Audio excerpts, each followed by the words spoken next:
on camera. Good afternoon. It is 2 p.m. on Wednesday, October 30th, 2019, and I'm Kalinda Lee, the Vice President for Historical Interpretation and Community Partnerships at the Atlanta History Center. I am here with Sue Verhoff, Director of the AHC's Oral History Program, conducting an oral history with Richard Westrick. Mr. Westrick has graciously agreed to be interviewed as part of the AHC's partnership with the Inman Park Neighborhood Association. Yes. So thank you for being here. Thanks for doing this. We're excited about this. So I'm going to just begin at the very beginning. I noticed that you were born in Michigan, but that you've lived in Atlanta for many decades. So tell us a little bit about what brought you hereabouts. Back in the early 70s, there weren't too many computers around in the South, and I had just gotten a degree in computer science. So we thought about going back to Charleston, but there's only 2 computers in Charleston, and one of them was owned by the Navy. So Atlanta had more computers than anybody in the South, and we wanted to stay in the South. So we came here. So I'm going to take one step back because you said we wanted to stay in the South. So if you could tell me a little bit about who we was, and also, or who we were, and where you were already. My wife, Pat, and I. And what else did you say? And where were you before Atlanta? Excuse me. I grew up in St. Pete, Florida, and so did my wife. She's from Ohio. And my folks moved the family to St. Pete in 1945 because my dad had severe arthritis, and the doctor told him if he didn't get out of Michigan, he was going to die. So told him he'd go to Arizona or Florida. So we went to Florida. And I grew up in St. Pete, and then after we got married, we moved to Orlando because Pat was a teacher and she got a job teaching there. And a year later, I got drafted and joined the Navy. Instead of going in the Army, they let me do whatever I wanted to do as long as I joined something. So at that point in time, everybody who was drafted was going straight to Vietnam. So I joined the Navy. And when I was in the Navy, I got interested and involved in computers. And so when I got out of the Navy then, went back to school, went to Florida Atlantic University and got my degree in computer science. And then we moved to Atlanta. Okay, thank you. So you've been in Atlanta a long time, and you've been in Inman Park for a very long time. Inman Park since '75. Was that the first place you moved in Atlanta? No, the first year we lived in an apartment out on Buford Highway by Claremont. So I found Inman Park by accident. I was working at CNS downtown and driving to work, and the connector was the parking lot. It was an accident and traffic was stopped, so I got out the old paper map and saw that I could go out Edgewood and then Euclid and work my way over to Buford Highway, or to Briarcliff rather. So I went out Edgewood and turned down Euclid, and I saw the houses, and I saw Bob Gregg's old house, and I stopped because we've been looking for an in-town neighborhood. We didn't know anything about Atlanta. So we wanted an older house because we lived in Charleston and then in Norfolk, Virginia when I was in the Navy, and lived in old houses there and liked it. So it just blew me away. I drove around the neighborhood a little bit and then went home and said, okay, honey, let's go. We got to go see this. So you chose Inman Park based on it being an in-town neighborhood and based on your attraction to the architecture? Yeah, we looked for houses in Virginia Highlands and Morningside just to kind of get an idea of what things, and we couldn't afford anything there. So we found our first house in Inman Park, and we could afford it. So $25,000. Tell me more about this house. Pardon? Tell me more about this house. It was on Sinclair Avenue, and it was a triplex. The main house was divided into 2 apartments, and then there was a downstairs apartment out back attached to the back of the house. So we bought it and then joined the 2 halves back together again. And lived there. By then we had another child, 2 more children actually. We had a total of 3. And as they were growing up, getting bigger, we knew we had to have more bedrooms. So we put stairs in and went up into the attic and converted the attic into 3 bedrooms and a bathroom. And that's where the kids moved into. And we stayed there for, that was 75 until 90.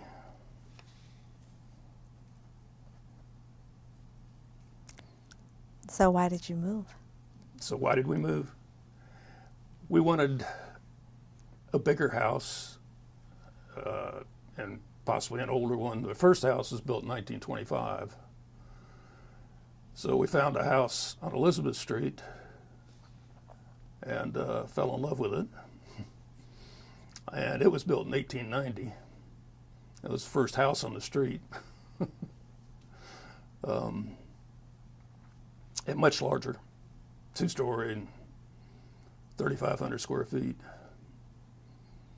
So we lived there until 3 years ago, and we got tired of the stairs. So we downsized. Then we bought a little 2-bedroom house on Ashland Avenue on the west side of the neighborhood. And that's where we're at now. We finished off the attic. It's just that one big room up there, and that's where all the grandkids go when they come. We fill the place up with blow-up mattresses. Because for Christmas and for festival, there's 14 of us in that little house. We each have 100 square feet. It's a 1,400 square foot house. So you've had 3 addresses in Inman Park. Yes. Mm-hmm.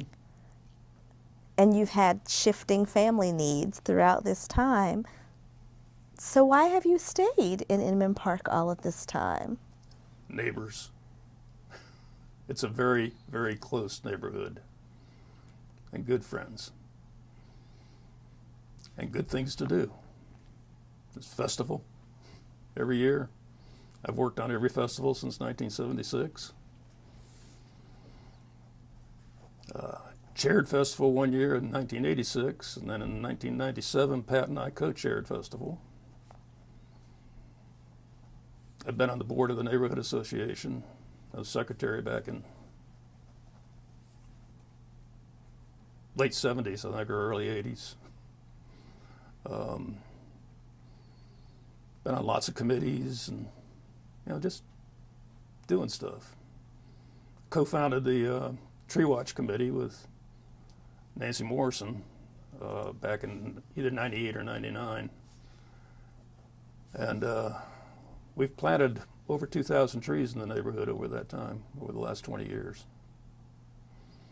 So we have to, because a lot of the trees in the neighborhood were planted when the neighborhood was developed back in the 1880s. And a lot of them are water oaks, which have a lifespan of about 100 years. So we're losing a lot of trees.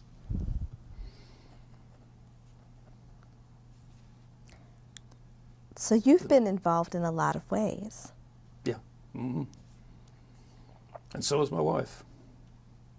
She's been on many committees. She still is. More than I am. So if you don't mind, I want to circle back Sure. and talk about a few of these things. Okay. kind of one at a time, because there's a lot here in terms of your engagement in the neighborhood. I can see why they chose you. Um, so, so let's begin with the tree watch. Just Okay. so because that sounds really interesting. You said that you guys planted over 2,000 trees. Is that what you said? Roughly, yes. So how did this come to be? What is Tree Watch all about? It's an outgrowth of the old beautification committee, and we were losing trees and could tell that we were going to be losing more. We wanted to replace the ones we were losing, and we wanted to have more decorative trees. We've planted a lot of dogwoods, many, many, many kinds of trees. And it was a good thing to do.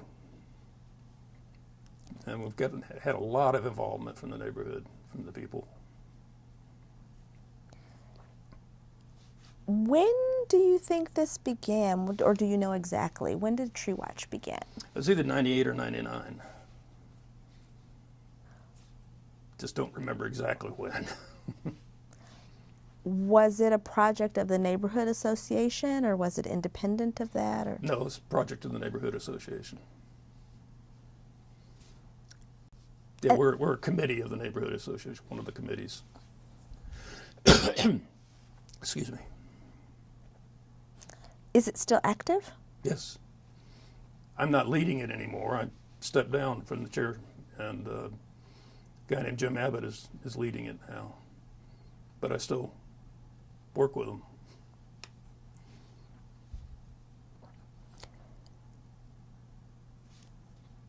Do you feel like that particular committee has as much interest or as robust an interest as it had in the beginning? What does that look like with new neighbors and all of that? We are getting we're getting new neighbors showing up, which is good. Younger people. So, yeah, I think it's just as active as it was. Okay, so I want to ask about the festival. Everybody loves the festival. So do we. So tell me how you first became involved with the festival. Let's start there. I threw garbage, picked up garbage. I've done that every year since. Even when I was sharing it, I'd collect the garbage. But it was just, our friends told us about it. We'd never seen it. We didn't see the one in 74 or 75 when we moved in, because we moved in August. The festival's the last weekend in April, so we didn't even know about it. But then people told us about it and told us that they needed volunteers. So we did, or I did. Pat couldn't do much the first few years because she had the kids. So, because our youngest child was born after we moved into Inman Park. She was born in '76.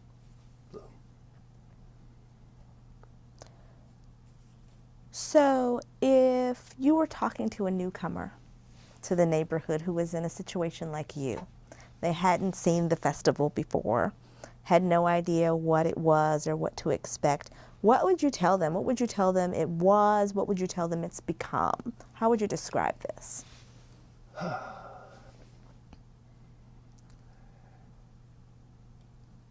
I would have to say that it's just amazing. Just amazing. The neighborhood fills up with people. Sometimes you can barely walk down the street. I tell them that there's hundreds of vendors, that there's tents lining Edgewood Avenue and Euclid Avenue, that just everywhere there are people. And that I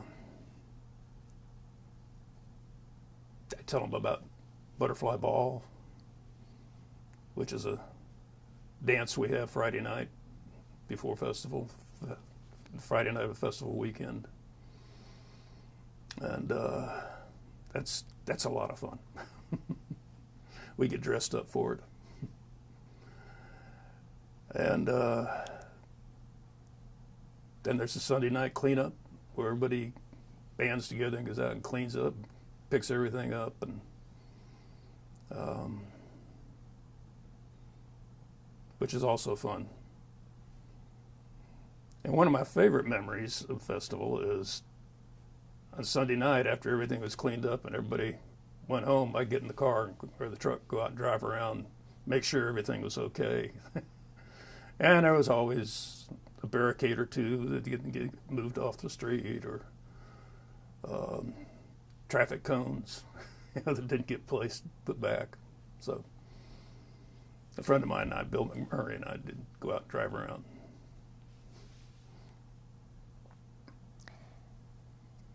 So I've experienced Inman Park Festival, and I love it. But Good. But I always think about how much work it must be to put this on. It is. It's a lot of work, but it's fun. I'm wondering if you could say a little bit more about this, especially as someone who's served as chair. What motivates you to do all of this work and makes it fun? There's an obligation to do it because it's been going on, and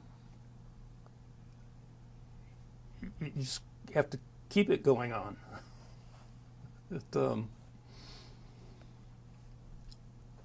And it's really an honor to do it. It's an honor, and it's fun. And it's what holds the neighborhood together.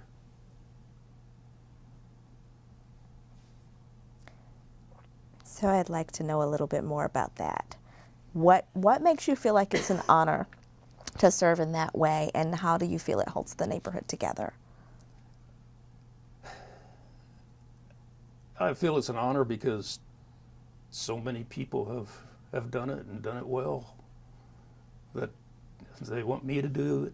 I feel honored to do it.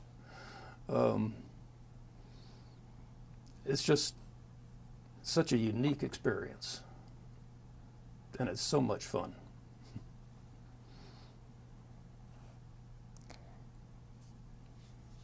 I want to dig a little bit more about the fun part. You mentioned that one of your favorite memories is something I would never think of, which is actually, going around and making sure that things are taken care of and all the trash is picked up, which is wonderful. I'm wondering if you have any other specific festival memories, whether it be from your first festival or any others. Yeah. Another guy and I, Joseph Drolet, co-founded the Inman Park Attaché drill team. And one of my favorite memories is the first year we marched in the parade, because it's a parade on Saturday. And what we do in the drill team is we put on a suit, tie, carry an attaché case, and I led it. So I'd march along and scream out orders, and yeah. And we do walk around in circles and back and forth and change rows, and people just cracked up. There are cheers and applause and people laughing. It was great. That's one of my favorite memories, that first year. How did you come up with this idea? I don't know.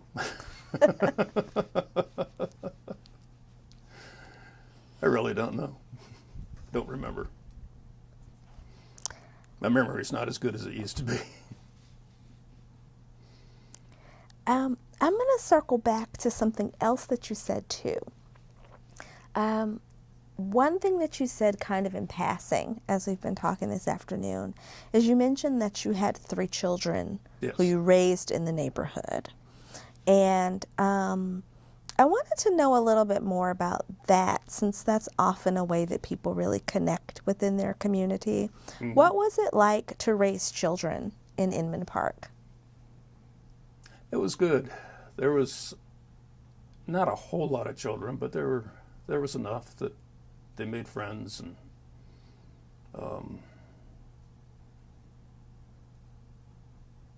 go out and walk up and down the street to visit friends. When I got older, rode bicycles around the neighborhood. We were over on the east side of the neighborhood, and so we didn't have as much traffic as the main streets do, or did. But yeah, the kids went to St. Thomas More grade school, and then high school at St. Pius. So they would have friends over after school, and then it was good. Oh, and something I didn't say is that our little downstairs apartment, Pat's mother moved in from California. In fact, she moved in before we moved in. She was in there the month or so before we moved. But so she lived with us until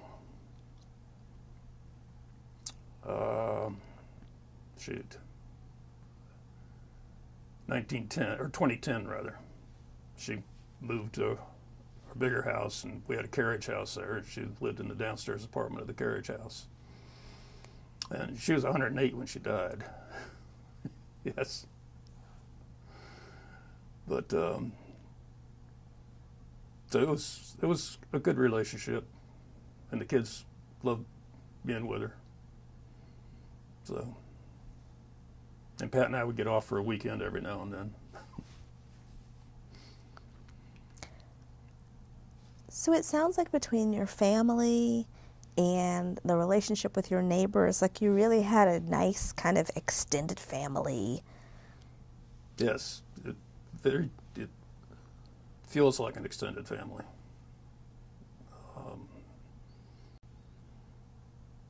I can't imagine, frankly, not living in the neighborhood.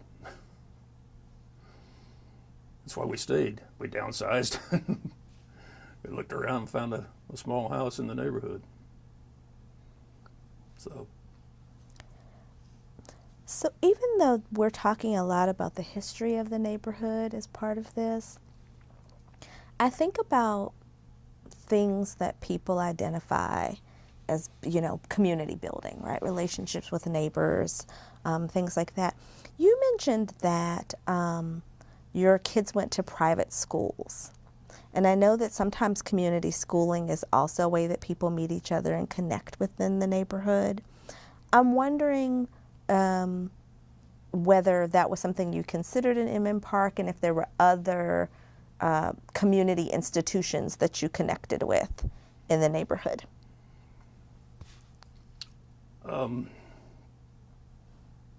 Not really, just the neighborhood committees. The Inman Park used to be Inman Park Restoration, now it's Inman Park Neighborhood Association, but you connect with people through the committees and working on neighborhood projects.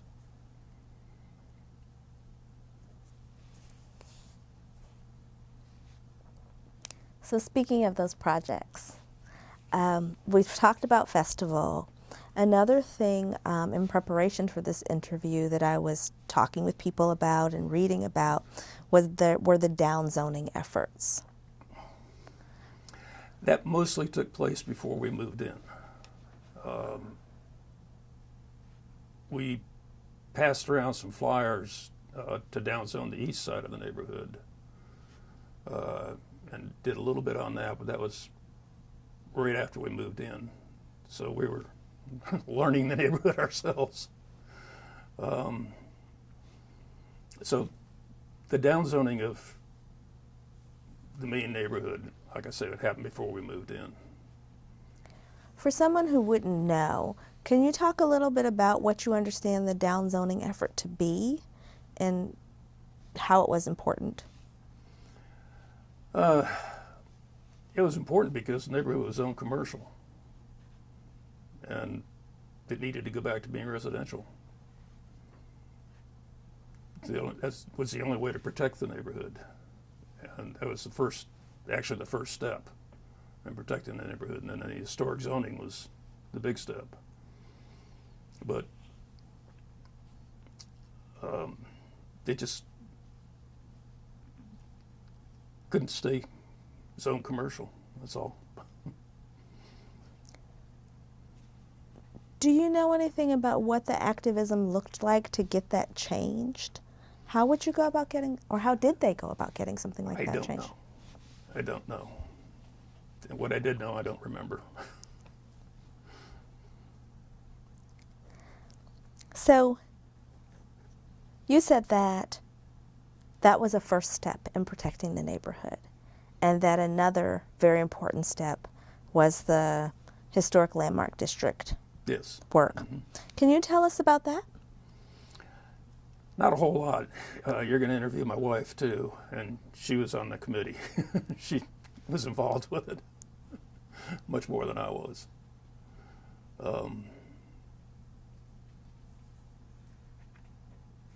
So I don't really remember a whole lot about it.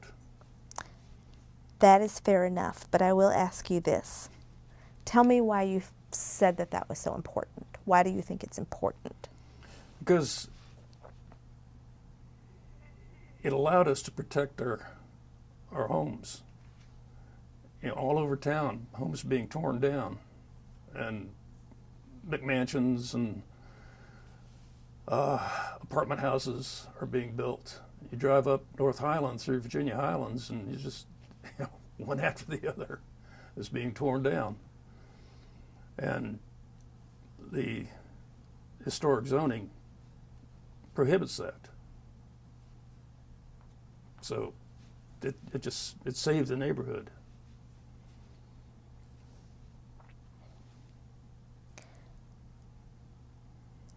I think I read somewhere recently, there was an old quote, but I read it recently, where some politicians said that the city bird, like you know how you have state birds, that the city bird of Atlanta was a construction crane. I believe that. So I was thinking about Inman Park in the context of that. And on the one hand, you're talking about how important it is to preserve and protect properties. Mm-hmm. On the other hand, Inman Park is certainly an area that has seen its share of development and redevelopment. What are your thoughts about kind of contemporary development in Inman Park? It's okay. The Meade property development, the Inman Village, that's all okay. It leads to crowds, leads to more traffic, but it's okay. Krog Street Market is between it and the Beltline. It just really brings crowds in. We live about 3 blocks from Krog Street Market, and on the weekends, cars are parked in front of our house. So, because the parking lot at the Krog Street Market is not that big. So.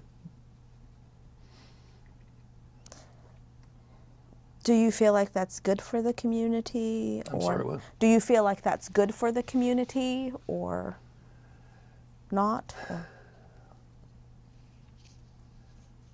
I'm not sure. I don't like the crowds. I do like all the restaurants. So I go back and forth on that.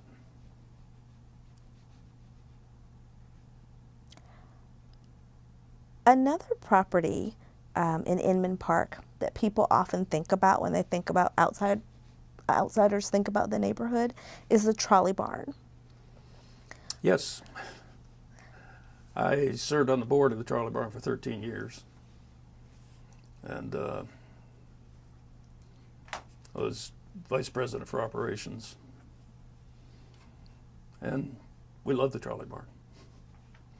I did not work on the restoration of it, the original restoration. I was too busy involved with work at that time and working on our house because this one we were in our first house. So if I wasn't working for a living, I was working on the house, one or the other.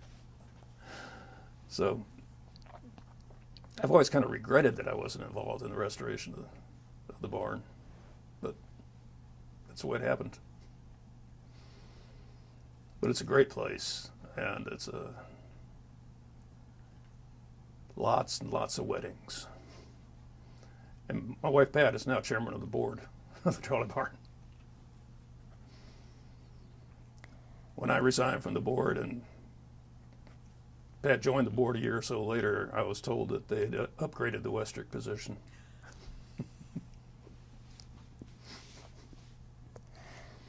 So let's go back in the way that we did with the festival.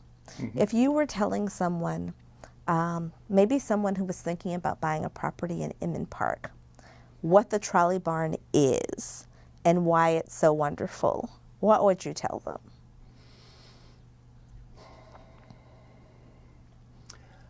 I'd have to tell them how important it is to the history of the neighborhood, what its function was, and then what we do with it now.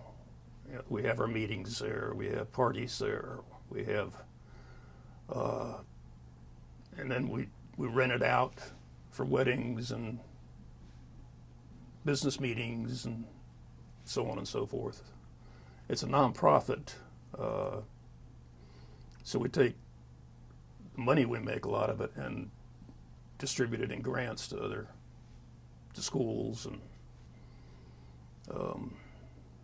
other neighborhoods for functions, you know, for things that they do. So it's just an important piece of the neighborhood. And you know, when the neighborhood was built back in the 1880s, they straightened out and widened Edgewood Avenue and put the trolley line out Edgewood. And that trolley became the first successful electric trolley in the United States. And it was a 7 or 8 minute trip, I think, from downtown. So, and underneath the pavement, in a few places, there are trolley tracks still underneath there. So, but it's an important part of the history and the flavor of the neighborhood. So tell us a little bit more. I know about Inman Park's history as the first streetcar suburb, which you're referring to. Yep. But for someone who didn't know, so we had this trolley that came out. What exactly is the trolley barn, and how did the neighbors find it and restore it? The barn was where they worked on the trolleys, on the engines and the cars. It was a service facility. And the eastern end of the barn, where the front door is now, we have pictures. There's pictures at the trolley barn of this. It was just a big door, big opening, and the cars pulled in. The tracks ran in. There was no floor because they would, in the dugout basement, they'd work on the cars up over the head. And there was think there were 3 or 4 sets of tracks in the barn next to each other. And so that was the service facility for the trolley line.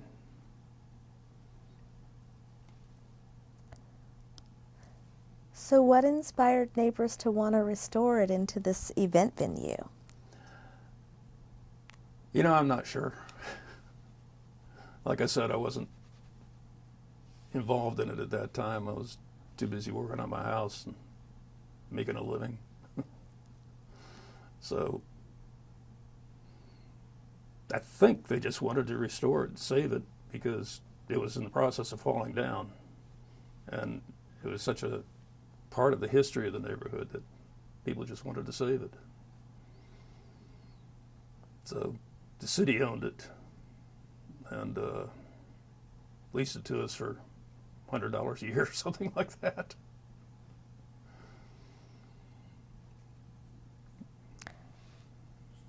Did neighbors physically engage the process of restoring it? Or, I mean, so were neighbors, you know, kind of out with hammers and nails, so to speak, restoring it? Was that a hands-on project? Do you know or recall? Several people worked on it, yeah. There's pictures of about, I don't know, 10 people who worked on restoring it. And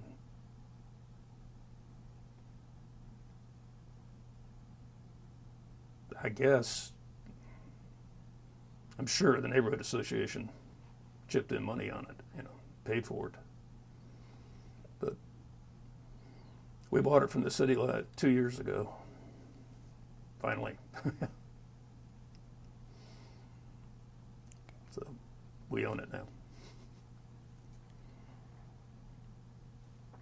Well, that's very interesting. So that the neighbors were doing all of this work even though the neighborhood didn't actually have ownership of the property.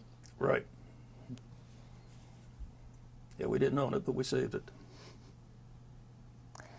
So I'm intrigued about this story that you're sharing about how it went from being a project that the neighbors essentially poured labor and money into to becoming a money maker for the neighborhood. And particularly this idea that you all use some of those revenues to help your own neighborhood and others. Can you tell me a little bit more about this idea of using the proceeds to do projects? What kinds of projects? Well, the trolley barn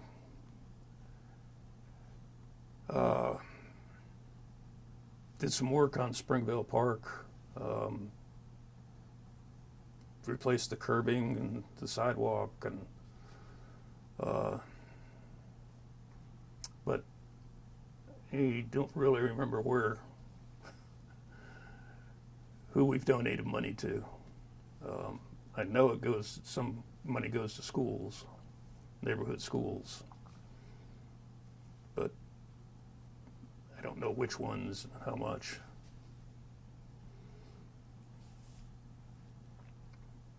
Pat can tell you about that, since she's president. It's just such a really neat idea. I love the. Pardon? It's just such a really neat idea. Yeah. I love the idea of neighbors finding a way to actually come together and make so much difference in their community.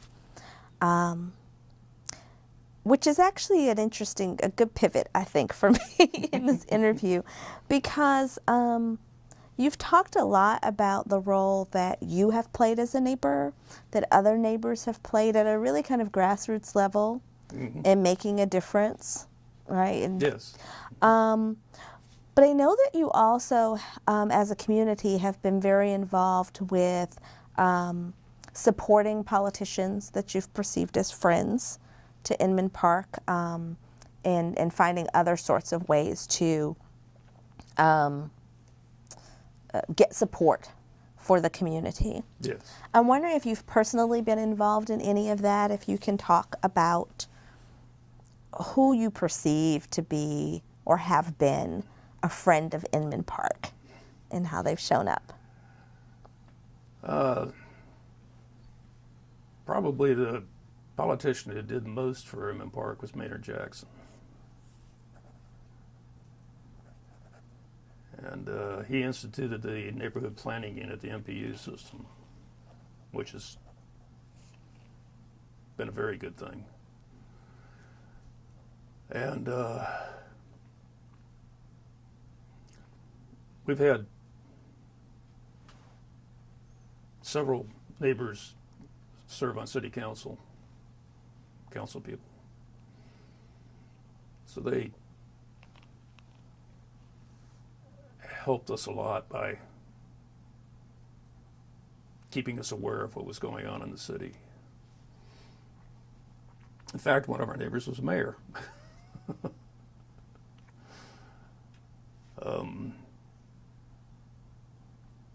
Can't remember his name.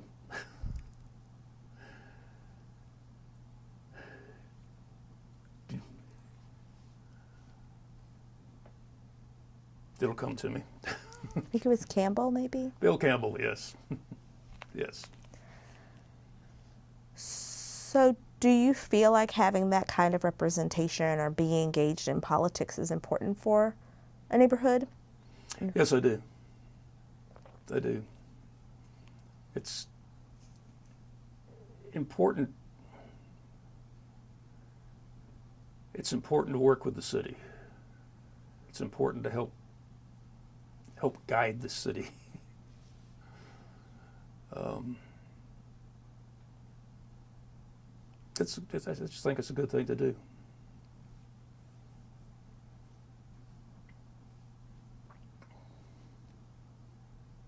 Have there been any other kind of approaches to community building or civic engagement that have been a part of your experience at Inman Park that I've missed? I know, for example, that one of the most important events in recent memory for Inman Park has been the road fight. Ah, yes. So one, what can you tell us about the road fight? It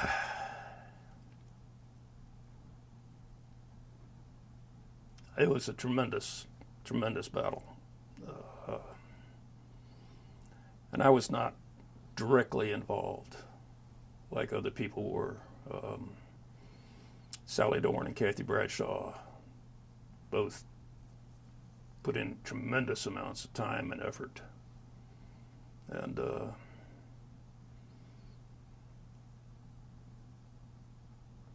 it was just tremendously important to the neighborhood.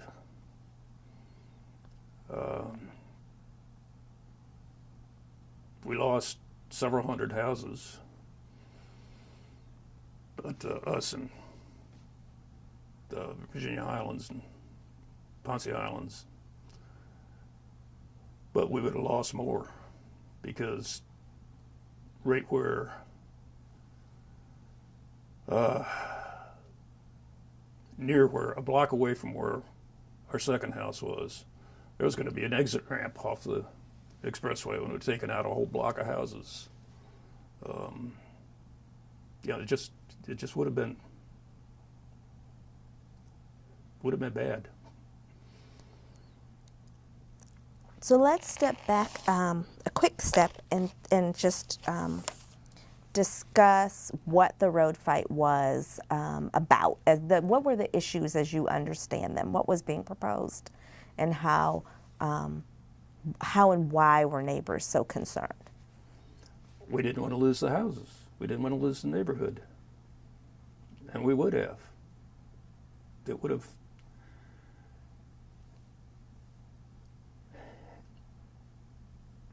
Not only would it have taken a lot more houses out, but it would have divided the neighborhood. And then you'd have all the noise and the pollution, and it would have ruined the neighborhood. So this proposal to build this road would have, kind of split the neighborhood physically, created all of these problems that you Yeah. And so when was this, and how did neighbors mobilize? And how did neighbors what? Mobilize. Mobilize.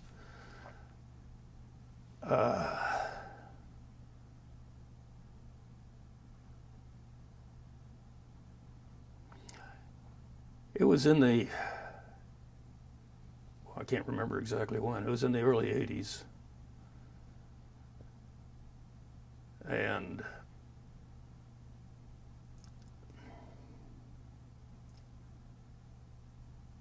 people pulled together.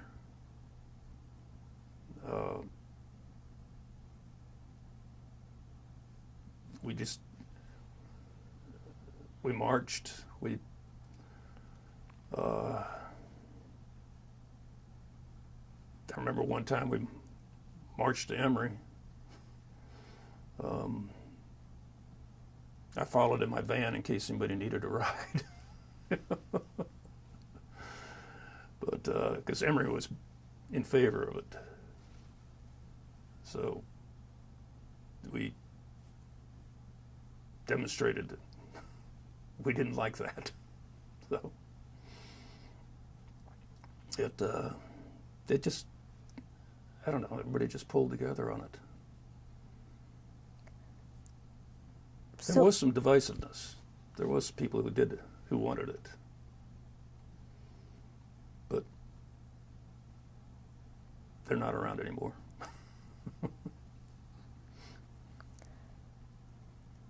So in your view, what were the reasons? Do you know anything about the rationale for people who wanted the road, the full plan for the road?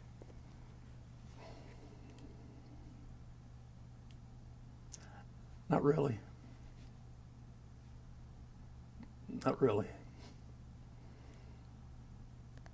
I never wanted to talk to anybody about it. Anybody who's in favor of it. What do you think the neighbors accomplished in their mobilization?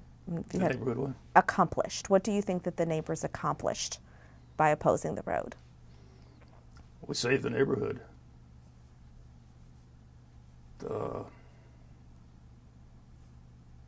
That's it. We saved the neighborhood. Because like I said, it would have been destroyed. And it would have been not been a nice place to live.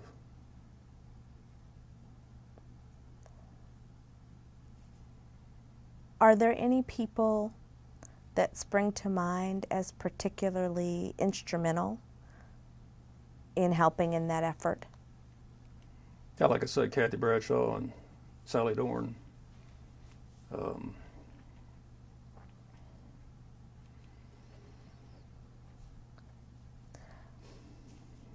That's all I can think of right now. But they were hugely influential.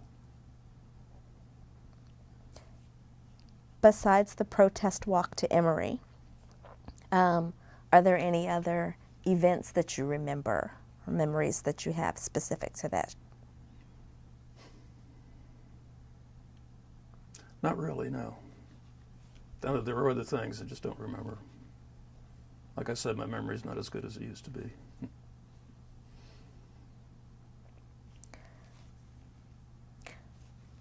So one of the things that's coming up for me as I listen to you reflect about life in the community is that it sounds like there's been a way where both challenges like the road and really positive fun things like restoration of the trolley barn have all helped to consolidate a sense of community. Yes. I know it's a little bit slippery, it's a little intangible, but I'm wondering if you could talk to me a little bit about the sense of community in Inman Park. Sense of community? Mm-hmm. There's a strong sense of community. We feel like a community.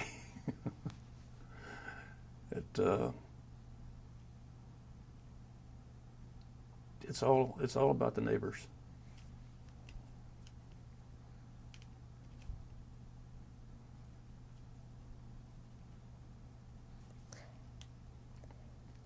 You said that in the very beginning of this interview, you said you were talking about your latest home. And you said you have 14 people there for Christmas and festival. Mm-hmm. And I thought that was really interesting. So festival is a homecoming for you? Yes, for our children. Can you talk about that a little bit? About the family? Yes. Family being here? Uh-huh. And connection to the neighborhood. They all,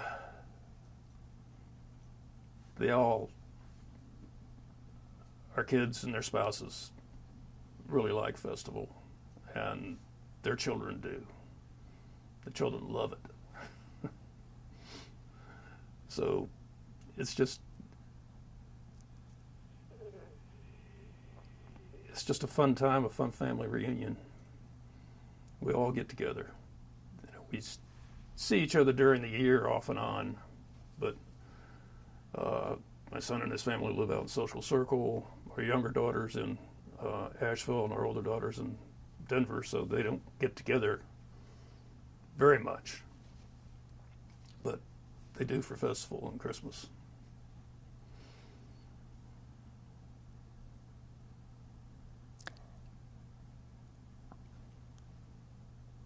So festival seems like an interesting and nice bridge between the past and the present, and maybe even the future.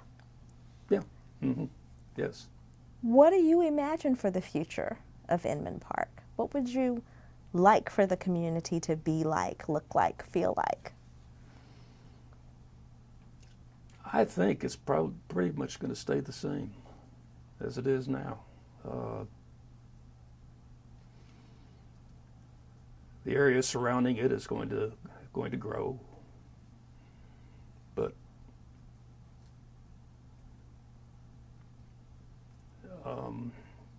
in the near future, I think we're going to see a massive development on the south side of the railroad tracks. The Halsey Yard has been closed down by CSX, and they moved their intermodal facilities out west of town. So that's going to be developed somehow. We had a inter-neighborhood committee that has come up with a plan, a suggested plan. I haven't seen it yet. Just got it in the email a couple of days ago. But that's going to have an effect on us. We'll see. But I think the neighborhood will pretty much stay the same. Close friends, new people moving in and becoming friends. And that's what it's all about.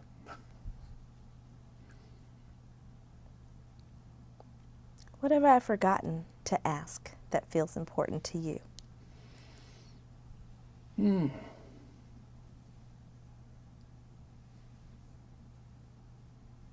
Can't really think of anything. We've talked about community and festival and Trolley Barn.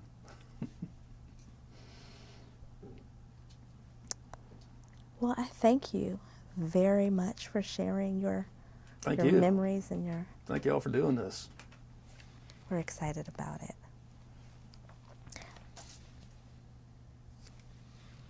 The only question I had was about your involvement with the newspaper. Ah, Is there anything you can tell us about that? Neighborhood newspaper? Yes, sir. I helped with layout, helped put it together. I didn't do any, I think I wrote one article for it. Yeah. This is back, I think it was in the 70s, late 70s. So it's a good thing. it helps bind the neighborhood together. I wish I had mentioned that. I'm glad you mentioned it. But it does, it helps bind the neighborhood together. It's a way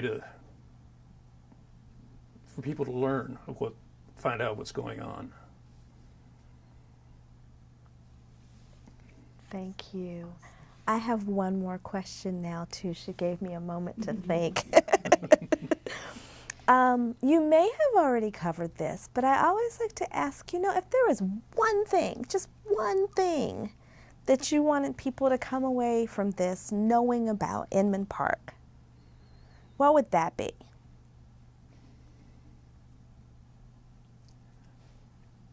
It would be that Inman Park is a community of friends and neighbors. I think it's the most important thing.